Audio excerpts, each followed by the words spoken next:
Well, the Sunday card at turffontein on the stand side track will be a quick chance to shake off the lethargy and the nearly stories that normally come out of big race days, because we've got a wonderful card on the go with a couple of listed features. You've got the Spook Express and a Dr. Richard Maponya listed event to look forward to. So that is something coming up later on in the card.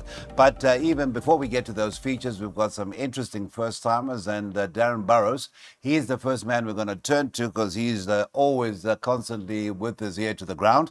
And the grapevine about first-timers that will be making their bow in the first race. Darren, anything that has caught your eye or perhaps has been the talking horse? I know it is Joburg Racing, but surely the grapevine stretches as far as Cape Town.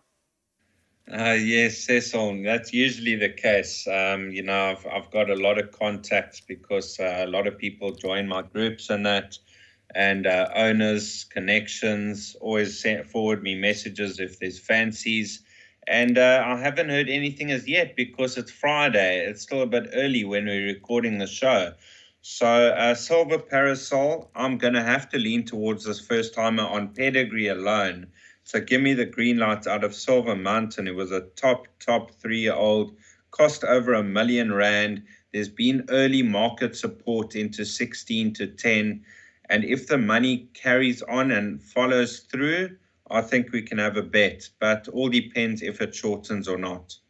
Yes, indeed. Of course, our man on my right here, he is going to be doing the Bipot selection for us, and I think money will be the best guide. But by the time we get that Bipot on, perhaps we would have missed out on any later feedback. But Daryl, you are also a man who's got a lot of contacts in the game. The 6 Silver Parasol, any word from the grapevine?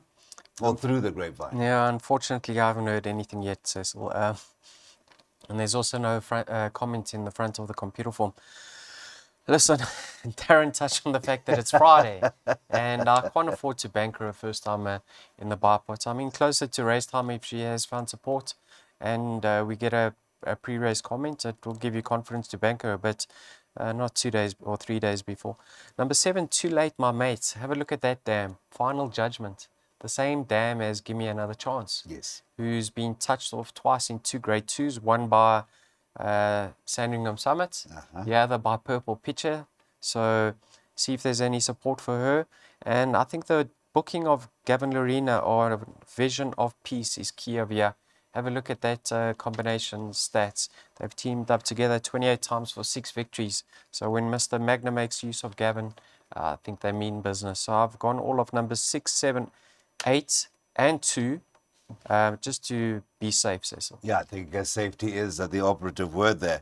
Yeah, that's just in the last 12 months, 28 runs, 6 wins, and 12 placings there as well. Let's have a look at that suggested Bipot from Mr. Marie before we move on to the PA, which may be slightly easier to negotiate at the first hurdle. That's that PA. Pool is due to close at 12.40, and it's an inexpensive outlay given the wide nature of that first leg. 64 Rand, 12.40 is the off time to the first of 8 on Sunday. Currently, 7 runners carded for race and number 2, the first leg of the PA, only 3 of them raced. There is one that has shown potential for a good improvement, and that is the Alec trained number 4, Tintamare, in colours synonymous with the stable of Mr. G.C. Cornwall in partnership with Mr. Gary Basil and L. Clark. Tintamare. Now, as far as Darren is concerned, in the Western Cape, again, a few first-timers. Are we going to lean towards the raced horses, or there is a first-timer that catches the eye on pedigree? Well, the racehorse that I would focus on has to be Tintamare. I thought that was a good effort on debut. There was market support for this horse into 11 to 2. It was a fair debut, but I think the 800 meters was a bit sharp. So this horse is going to run well of the race runners. Then you've got a first-timer called Peace Treaty. Now, could this be another act of war that sets the tracks alight like War of Athena and Battle Force? Because this horse has open favourite, I think, in the betting. Sean Terry, Kamala up. That's got to be a runner. So if I had to play PAs, I would only go numbers 2 and 4. 2 and 4, a Peace Treaty and Tintamara, and of course that form liner behind King of Kildare. We saw Danton from Santon come through and win just a week or so ago. And what a close race with a horse that had a bit more experience. That was the Simply Majestic, who had run behind our friend C. Almond, or Almond C. Yes, and correct. that made it 2 from 2 on Tuesday. Your thoughts? We are going to focus on your PA, sir. Yeah, Cecil, when King of Kildare actually won that race, I was a little bit wary about the form line. I didn't know how it was going to work out. But like you touched on, Danton from Danton came out to win.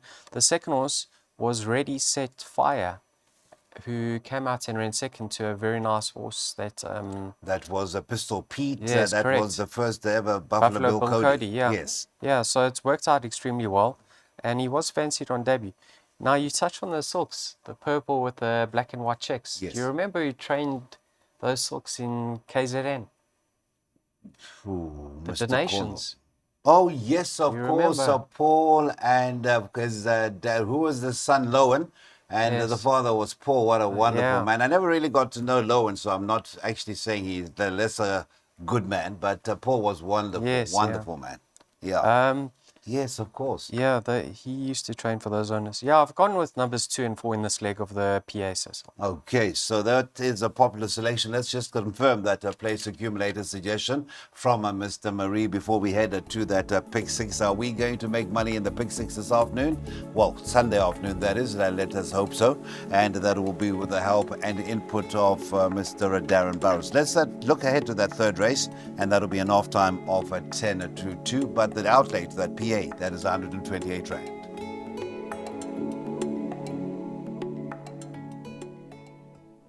So race 3 will be the first leg of the pick six. It is the third of 8 races on Sunday's card, and we just have one form update before we turn to our analysts. The 4 Palamillions or Falamillions that ran on Thursday behind a very useful sort, and that is in the form of a Midwinter Wind, who had been tipped on the show a week earlier by our two gentlemen as a shoe-in. Chance ride for Muzieni, and he made the most of it. But that form update, 7th. 8.25 lengths behind the Midwinter Wind. Now, Daryl, if I had to say to you, Mrs. J.F. Verners, LMF Verners, Dragonstein Stud nominee Mrs. Gaynor Rupert, Lamerswell Stud, Richmond, and nominee Mr. Wayne Kiswetter, and Vilgaboss Drift. What would you be thinking if I said all that? First word that comes to mind would be billions. Yeah,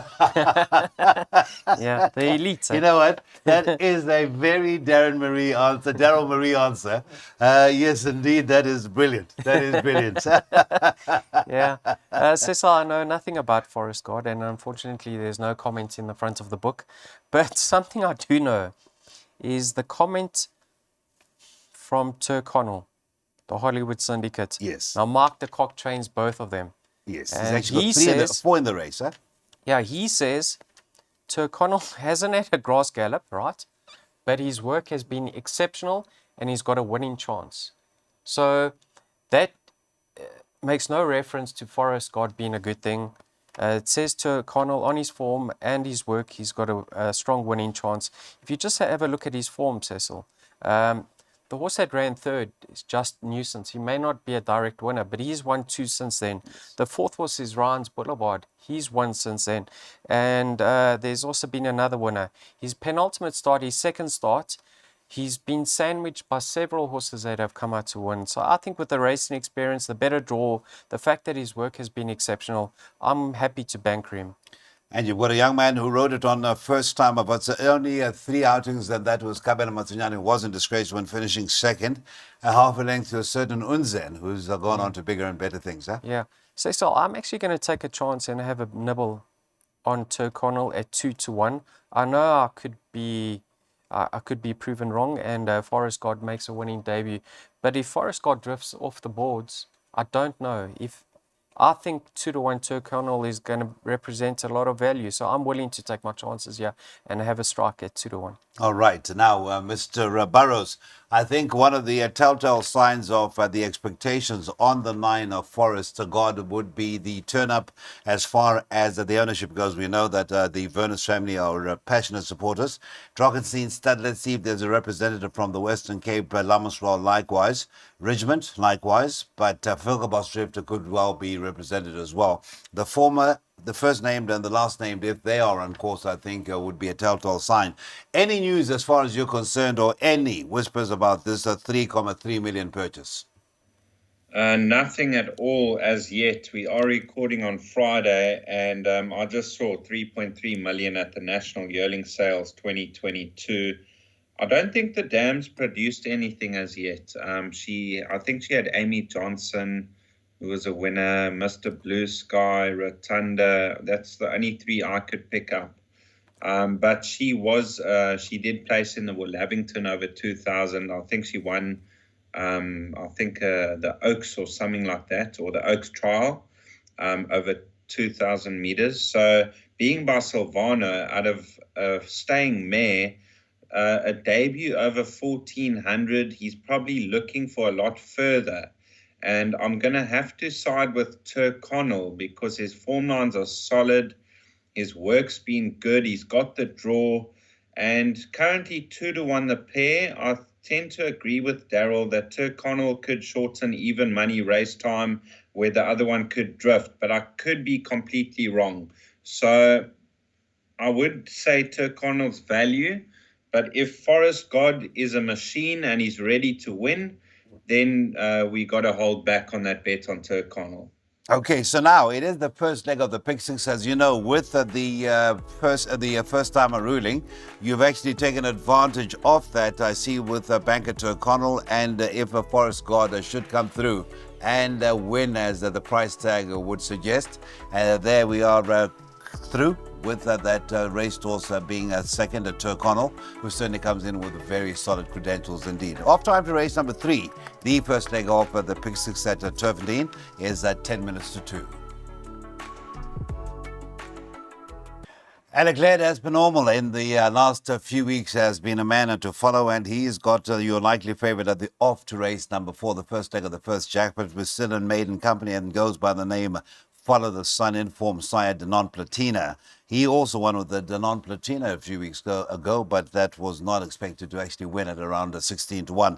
Diego de Gabea, who rode the Follow the Sun last time out, is retained, and that should certainly follow up on what have been 2 good runs. I think the first run, Daryl, is the one that is worth harping on, and that is Amir Mu, who looks to have a few wins in it. Ran just after coming back off a long break, won its maiden, and then ran a decent race in a group feature. Yes, beyond Let's Go Now. I think she ran third. Yes. Yeah, Cecil, I'll tell you something. If this race was, excuse me, Cecil, if this race was over a mile, I'd be very, very confident with Follow the Sun. I mean, she's by Denon Platina out of a Sadler's Wells mare. I think she's going to get 1,800, 2,000 in time to come. She's been fair to date. She hasn't set the track alight yet, but she has been contesting races well short of her best distance. She's going to improve. I think Diego's certainly going to make use of her, get her into the race this time around, and I can see her winning.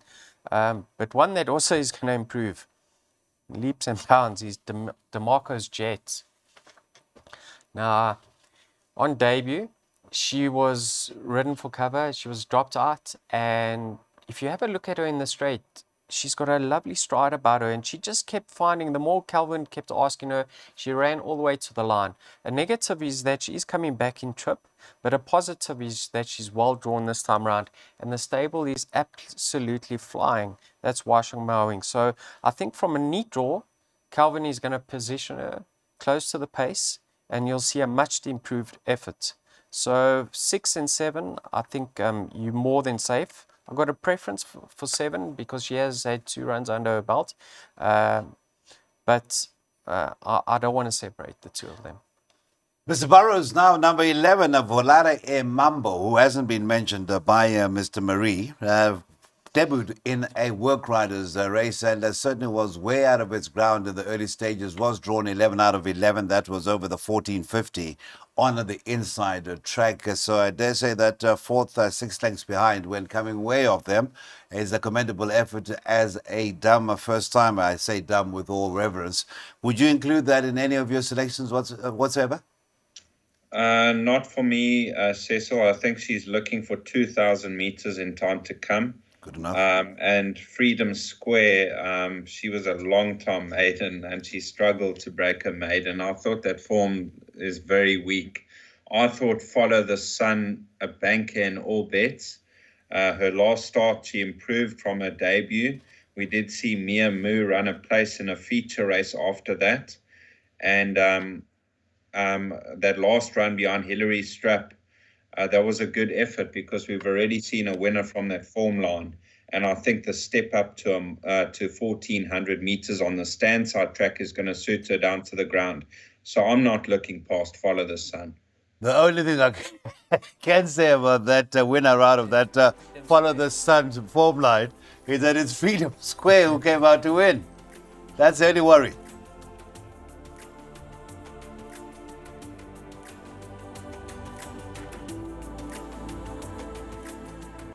Very nice races. Race number 5. Before we get into the features, this is a take a winner number merit rated 96 over the 1160. A field of 8. I see we've got a debutant in the Terry Stable 8 champion Warrior. Will be racing in the same silks as we saw Street Art win with that massive weight with Pierre Stratham's expertise in the saddle for Tony Peter. Has gone to Sean Terry. Jason Gates gets the ride. But the runner that is saddle cloth number 1 certainly does come in with some decent form.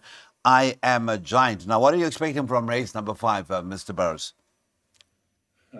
Cecil, this was a field race for me. If you look past I Am Giant, I think he might drift in the betting. He hasn't run since October. He's got 61 kilos. Last time out, he was beaten by the 1,000 meters. I think it was too sharp. But in saying that, he's a very good horse on his day. He must have his issues, being a 4-year-old, 7 starts only, but he's never missed the money. Power Broker was a good winner last time out. Cosmic Star's going to appreciate the step up in trip. Wiseac's going to appreciate the drop in trip. Back in Business, Joe Soma had a winner or two.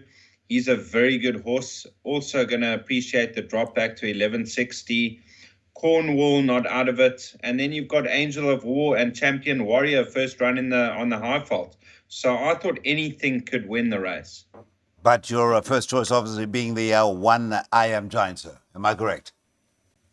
Yes and no. You guys are really getting the best of me today. But okay, Daryl, give us your thoughts. Field race, are you in agreement with Darren? I actually can't believe the price on Back in Business. Yeah. I think he's close to 6 to 1. Uh-huh. So you think, just before we go, the stable is back in business? Absolutely. They are back in business. They're winning with horses coming off a year's break. With moderate chances. And coming off long breaks. This horse has got a serious winning chance. He's had a great prep. Things have gone wrong for him, yes, but he's had a prep in that he's coming into this race having his 3rd run off the rest, so he's peaking now. He's unbeaten up the straights. Unbeaten, Cecil. He's got Power Broker stone cold at the weights. He's receiving 4 kilograms from I Am Giant. Now, he's a top class horse, and I also think he's better over 1160, 1200. So I respect his chances. I make him back in business's only danger. But he has to give 4 kilograms to a horse like Back in Business, who, if you watch his later start, he was caught 3 wide. He was tugging, going into that first bend. Back up the straight, this horse is a different horse, Cecil. I think at 6 to 1, you have to have a bet. Okay, so Back in Business, that is a very confident first choice, although not discounting the chances of the one I Am a Giant. Let's go and confirm it. Daryl's jackpot needed to say 2 horses. Yes, indeed. And I had a look at it. 1 and 5, and there are 3 and 4. Few horses in the 3rd leg, and then 1 and 4. That will be in race number 7. We're going to get to race 7 in a couple of races' time. We're going to get to race 6 next, and this will be the first of our 2 listed features on the afternoon.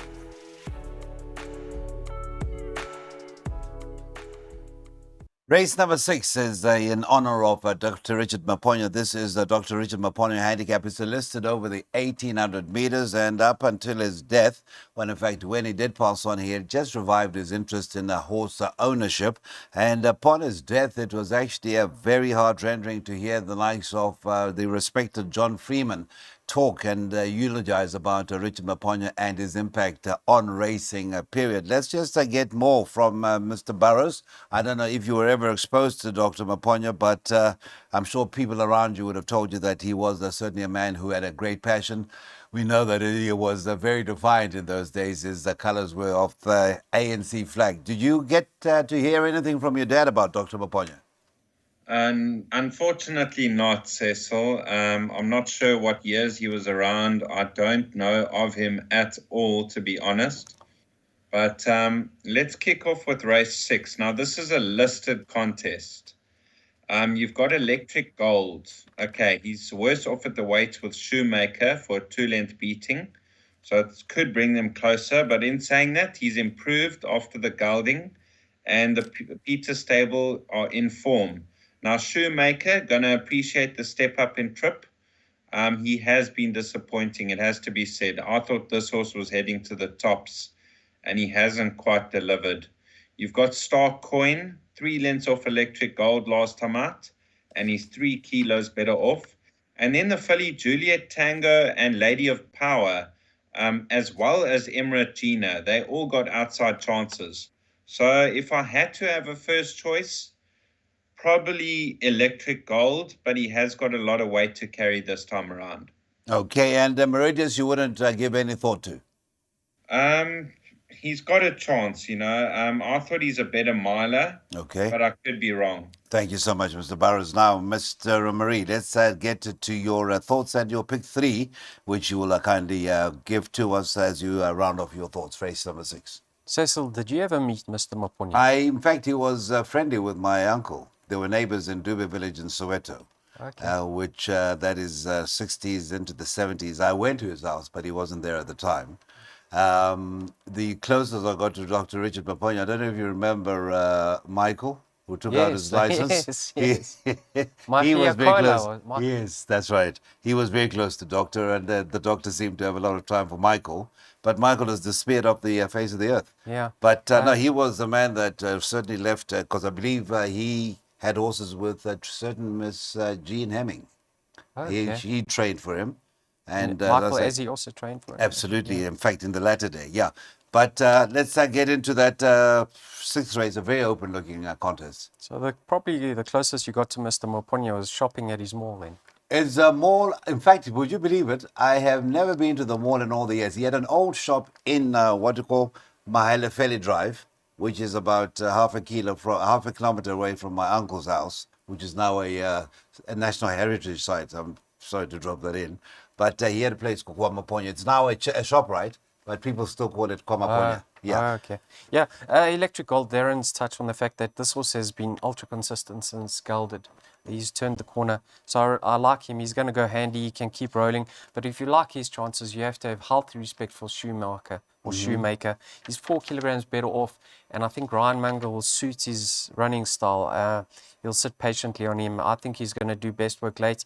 Probably not much to separate the two of them. I'm not looking past the two of them. 3 and 4, Cecil. 3 and 4 in that first leg of the pick 3 from Darrell. Let's have a look at the other 2 legs, what he's doing.